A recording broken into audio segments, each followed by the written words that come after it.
Hello दोस्तों, इस lesson solution channel पर आप सभी का स्वागत है। इस वीडियो लेक्चर पे अर्धवृत्त से संबंधित जानकारी प्राप्त करेंगे। इससे पिछले वाले वीडियो में हम लोग वृत्त से संबंधित जानकारी प्राप्त की है, जिसमें हम पढ़े थे और वृत्त का क्षेत्रफल क्या होता है, वृत्त का त्रिज्या क्या होता है, वृत्त का व्यास क्या होता है, वृत्त का परिधि क्या होता है। इस वीडियो लेक्चर में हम लोग जानकारी प्राप्त करेंगे कि अर्धवृत्त का क्षेत्रफल क्या होता है, अर्धवृत्त का परिमाप क्या होता है, अर्धवृत्त का परिधि क्या होता है। तो चलिए देखते हैं वीडियो को। देख लीजिए, यहाँ पे एक क्या बना है, ये वृत्त है। क्या है? वृत्त है। इसके बारे में हम लोग पहले से पढ़ चुके हैं कि यहाँ से ये क्या कहलाता है, ये बीच वाले केंद्र कहलाता है और ये त्रिज्या कहलाता है। यहाँ से यहाँ तक भी त्रिज्या कहलाता है, लेकिन ये लगातार जो हम देख रहे हैं कि दो त्रिज्या को मिला के ये व्यास बनता है। क्या बनता है? व्यास। हम लोग इसके बारे में हम लोग पहले से पढ़ चुके हैं कि ये क्या कहलाता है, व्यास कहलाता है। और ये भी पढ़ चुके हैं इसका कि वृत्त का क्षेत्रफल। तो वृत्त का क्षेत्रफल का सूत्र हम लोग पढ़ चुके कि क्या होता है, पाई आर स्क्वायर। क्या होता है? पाई आर स्क्वायर। और वृत्त की परिधि बराबर भी हम लोग सूत्र पढ़ चुके हैं कि वृत्त का परिधि क्या होता है, तो 2 पाई आर। क्या होता है? 2 पाई आर। लेकिन आज पढ़ेंगे हम लोग, जानकारी प्राप्त करेंगे अर्धवृत्त किसे कहते हैं। क्या पढ़ेंगे? अर्धवृत्त किसे कहते हैं। तो देखिए, यहाँ पे एक हम वृत्त बना है। क्या बना है? वृत्त बना है। आज इस वृत्त में हम देखते हैं कि दो भाग में इसको बांट देते हैं। कितना भाग में बांट देते हैं? दो भाग में। अब ये जो भाग है, ये भाग जो है, ये एक अलग भाग है।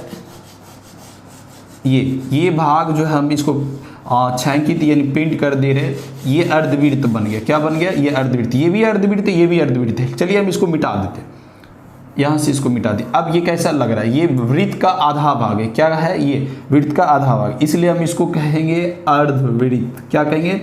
अर्धवृत्त। क्या कहेंगे इसे? अर्धवृत्त। अब देखिए, इसमें अर्धवृत्त में ये भी, जैसे हम ये यहाँ से यहाँ तक के व्यास होता था, वैसे ही इसमें भी यहाँ से यहाँ तक के क्या कहलाएगा? व्यास। और ये त्रिज्या होता था, यहाँ से लेकर यहाँ तक त्रिज्या होता था, ये भी त्रिज्या ही कहलाएगा। अब देखते हैं कि ये अर्धवृत्त का यहाँ से यहाँ तक अलग परिधि है और फिर ये भी परिधि है। अब देखिए, यहाँ से यहाँ तक व्यास कहला रहा है और ये भी त्रिज्या कहला रहा है, त्रिज्या कहला रहा है। ये भी एक प्रकार का क्या है? त्रिज्या ही कहलाएगा। क्या कहलाएगा? त्रिज्या ही कहलाएगा। लेकिन अब देखते हैं कि अर्धवृत्त का क्षेत्रफल क्या होता है। सबसे पहले अर्धवृत्त का क्षेत्रफल को देखते हैं। तो अर्धवृत्त का क्षेत्रफल, अर्धवृत्त का क्षेत्रफल यानी ये जो जितना भी है, ये भाग का क्षेत्रफल क्या होगा। तो हम लोग जानते हैं ऐसे भी कि अर्ध मीन्स आधा होता है। अर्ध मीन्स क्या होता है? आधा होता है। यदि किसी वृत्त का क्षेत्रफल अगर 50 सेंटीमीटर स्क्वायर है, तो उसका आधा क्षेत्रफल क्या होगा? 25 सेंटीमीटर। तो कितना से भाग दिए? 2 से। तो यहाँ भी पूरे वृत्त का क्षेत्रफल क्या होता है? पाई आर स्क्वायर। तो 2 से भाग दे देते उसमें। वृत्त का क्षेत्रफल, वृत्त का क्षेत्रफल का सूत्र क्या होता है? तो 2 पाई आर। यहाँ पे 2 से हम भाग दे देंगे। क्यों देंगे? पूरे वृत्त का आधा भाग। तो मान के चलिए, ये यहाँ पे दिख रहा है कि वृत्त का क्षेत्रफल का सूत्र क्या होता है? पाई आर स्क्वायर। इसमें हम 2 से भाग देंगे। यही मेरा अर्धवृत्त का क्षेत्रफल का सूत्र हो गया। क्या हो गया? अर्धवृत्त का क्षेत्रफल का सूत्र हो गया। अब इसी को हम याद कर सकते हैं। अब देखिए, यहाँ पे एक चीज और देखिए कि ये अर्धवृत्त का क्षेत्रफल का सूत्र हो गया। एक चतुर्थांश वर्ड आता है, ये अर्धवृत्त का क्षेत्रफल का सूत्र हो गया।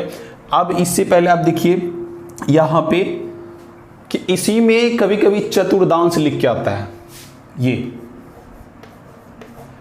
चतुर्थांश, ये भी वर्ड लिख के आता है। तो ये है क्या? अब देखिए, इसको भी थोड़ा सा इसी से रिलेटेड है, समझ सकते हैं कि मान के चलिए यहाँ पे वृत्त था पूरा, तो वृत्त का आधा किए थे। इसमें चतुर मतलब 4 भाग। हम कितना भाग करेंगे? 4 भाग। इस 4 भाग में से कोई एक भाग का क्षेत्रफल हमको चाहिए, किसी एक भाग का। मान के चलिए इस भाग का क्षेत्रफल हमको चाहिए। फिगर में हो सकता है छोटा बड़ा बना होगा, लेकिन ऐसे सोचिए कि चारों बराबर भाग में हम बांटे। कितना? बराबर भाग में। तो अब बताइए इस भाग का क्षेत्रफल क्या होगा? तो चतुर्थांश, जब यहाँ आधा भाग बांटे थे 2 से भाग दिया, यहाँ 4 भाग बांटे हैं, तो अब यहाँ कितना से भाग देंगे? तो यहाँ 4 से भाग देंगे। अगर लिखा हुआ रहेगा कि वृत्त के चतुर्थांश का क्षेत्रफल, तो ये कैसे निकालेंगे? तो देख लीजिए। अगर चतुर्थांश का मतलब हुआ कि चार हिस्सा से एक हिस्सा, यानी ये 4 बराबर भाग में बट गया, तो पूरे वृत्त का क्षेत्रफल हम लोग निकालते हैं, वृत्त का क्षेत्रफल, और उसी में अगर हम 4 से भाग दे देंगे तो ये क्या कहलाएगा, चतुर्थांश। तो बताइए पूरे वृत्त का क्षेत्रफल का सूत्र क्या होता है, पाई आर स्क्वायर, क्या होता है, पाई आर स्क्वायर, और इसमें हम लोग 4 से भाग दे देंगे, यही होगा वृत्त के चतुर्थांश का क्षेत्रफल। क्या कहलाएगा, वृत्त के चतुर्थांश का क्षेत्रफल। तो ये चतुर्थांश का क्षेत्रफल मतलब इस एक भाग का क्षेत्रफल निकलता है, और अर्धवृत्त का मतलब हो गया कि ये 2 भाग में बटा हुआ है, तो एक भाग का क्षेत्रफल। मान के चलिए ये यहाँ पे हम बना रहे हैं, ये अर्धवृत्त है, ये क्या है, अर्धवृत्त है। तो इसको हम 2 भाग में बांटे हैं, इसको कितना भाग में बांटे हैं, 2 भाग में। इसको हम 2 भाग में बांट दिए हैं, इसको हम 2 भाग में बांट दिए, और ये अर्धवृत्त है, ये चतुर्थांश है। अब देखते हैं कि अर्धवृत्त का परिधि क्या होता है, अर्धवृत्त का परिधि क्या होता है। तो मान के चलिए कि यहाँ पे अगर कोई वृत्त है, तो इस पूरे वृत्त का परिधि जो होता है, ये अगर यहाँ से लेकर यहाँ तक की टोटल लंबाई कितना होता है, 2 पाई आर। अगर कितना होता है, ये 2 पाई आर होता है, टोटल यहाँ से यहाँ तक की टोटल लंबाई कितना होता है, 2 पाई आर, जिसे हम लोग क्या करते हैं, परिधि। अगर इसको खोल के एक लंबा छड़ बनाएंगे तो कितना लंबाई होगा, 2 पाई आर, उसी को हम परिधि कहते हैं। इसके चारों यहाँ से यहाँ तक लंबाई क्या करें, परिधि। अब देखते हैं कि अर्ध परिधि किसको कहते हैं। तो देखिए अगर अर्ध परिधि में, अब यहाँ पे क्या होगा कि अगर कोई वृत्त है, क्या है, कोई भी वृत्त है यहाँ पे, तो इस वृत्त का अगर मान के 2 भाग बांटते हैं, एक भाग ये हो गया, ये अर्धवृत्त हो गया, क्या हो गया, अर्धवृत्त, ये एक अर्धवृत्त बना है। अब देखिए इस अर्धवृत्त में क्या होगा कि इसका हम परिधि कैसे निकालेंगे। तो इसके परिधि निकालने के लिए क्या करना होगा, तो देखिए यहाँ से यहाँ तक इसमें भी ये केंद्र कहलाता है, ये आर कहलाता है, ये आर कहलाता है, और यहाँ से यहाँ तक की लंबाई डायरेक्ट डी कहलाता है। लेकिन इसका अगर हमें परिधि कहे तो परिधि इसमें 2 होगा। एक तो ये होगा कि यहाँ से लेकर ये, यहाँ से लेकर ये तक के, यहाँ से लेकर यहाँ तक जो होगा, ये परिधि क्या होगा, तो देख लीजिए ये लंबाई जो होगा, ये लंबाई निकाल लेंगे, ये लंबाई, तो ये क्या होगा, तो इसका होगा कि पूरे वृत्त में, मान के चलिए कि पूरे वृत्त का था 2 पाई, और यहाँ क्या हो गया, आधा हो गया, तो अर्ध वृत्त की परिधि। तो हम पूरे परिधि में से, पूरे परिधि के क्या होता है, पूरे वृत्त का परिधि, वृत्त के परिधि क्या होता है, वृत्त की परिधि, वृत्त की परिधि। तो वृत्त की परिधि होता है 2 पाई आर, क्या होता है, 2 पाई आर, और यहाँ अर्ध लगा हुआ इसलिए 2 से भाग देंगे, तो अर्धवृत्त का परिधि होता है 2 पाई आर। इसको हम 2 से भाग देंगे, ये दोनों कट जाएगा, बचेगा क्या, पाई आर, यही क्या होगा, पाई आर। तो यही अर्धवृत्त की परिधि हो गया। तो ये जो लंबाई निकला है यहाँ से लेकर ये पाई आर, यहाँ से यहाँ तक। लेकिन देखिए अभी भी ये बचा हुआ है, तो इसको निकालने के लिए ये भी आर जोड़ देंगे, तो इसका अलग सूत्र बन जाएगा।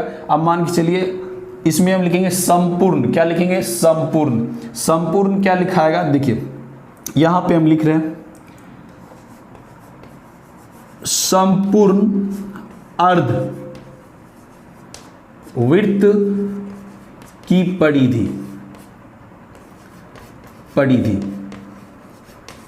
तो संपूर्ण अर्धवृत्त की परिधि में क्या होगा कि ये अर्धवृत्त तो यहाँ से यहाँ तक पाई आर होता है, और ये आर यहाँ से यहाँ तक आर, और यहाँ से यहाँ तक भी आर, तो कितना हो गया, 2r। यही क्या हो गया, संपूर्ण अर्धवृत्त की परिधि ये हो गया। इसमें आर दोनों जगह, आर को ज़्यादा ज़्यादा क्या कर सकते हैं आप, कॉमन ले सकते हैं। तो यही हो गया मेरा, क्या हो गया, r इंटू पाई प्लस 2, यही मेरा कहलाएगा संपूर्ण अर्धवृत्त की परिधि। क्या कहलाएगा, संपूर्ण अर्धवृत्त की परिधि। अब देखते हैं इसी वीडियो में वलयकार यानी वृत्ताकार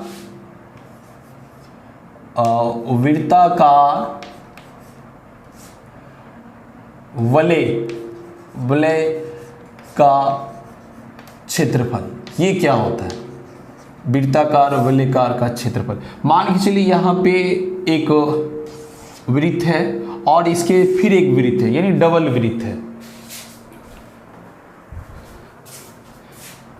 कितना है, डबल वृत्त। केंद्र दोनों का एक ही है, लेकिन एक छोटा वृत्त है, एक बड़ा वृत्त है। उसमें इस क्वेश्चन में ज़्यादातर इसी को हम वलय करें, इस भाग का क्षेत्रफल पूछ देता है। ये चारों तरफ देख रहे हैं, ये भाग का क्षेत्रफल पूछ देता है कि इस भाग का क्षेत्रफल ज्ञात कीजिए, तो हमेशा याद रखिए कि दो फिगर जब भी ऐसा रहेगा तो इसमें एक छोटा त्रिज्या ये हो जाएगा, छोटा त्रिज्या, और यहाँ से यहाँ तक क्या होगा, बड़ा त्रिज्या, ये क्या होगा, बड़ा त्रिज्या। तो छोटा त्रिज्या का छोटा वृत्त, बड़ा त्रिज्या का बड़ा वृत्त, तो बड़ा वृत्त में ही छोटा वृत्त है, इसलिए इसका क्षेत्रफल जब भी निकालेंगे, अगर हम जब भी इसका क्षेत्रफल निकालेंगे कि वृत्ताकार वलय का क्षेत्रफल, तो हम कैसे निकालेंगे, तो ये हम यहां से लिख रहे हैं, तो लिख रहे हैं यहाँ पे बड़े वृत्त का क्षेत्रफल घटा छोटे वृत्त का क्षेत्रफल, ये दोनों में से घटा सकते हैं। इसी को ज़्यादा से ज़्यादा पाई कॉमन ले सकते हैं, R square minus R square, और बहुत ज़्यादा कर सकते हैं तो इसको क्या कर सकते हैं, ए स्क्वायर माइनस बी स्क्वायर के सूत्र पे एक बार दोनों को जोड़ देंगे और एक बार इंटू करके दोनों क्या करेंगे, घटा सकते हैं। तो ये हो गया वृत्ताकार वलय का क्षेत्रफल का सूत्र, यानी वृत्ताकार वलय का मतलब केंद्र दोनों का एक ही है और ये छोटा है और ये बड़ा वृत्त है, तो बड़ा वृत्त में से हम क्या करेंगे, छोटे वृत्त को घटा देंगे। तो ये जो मेरा है छायांकित भाग का, ये रिंग टाइप का, इसी भाग का क्षेत्रफल निकल जाएगा।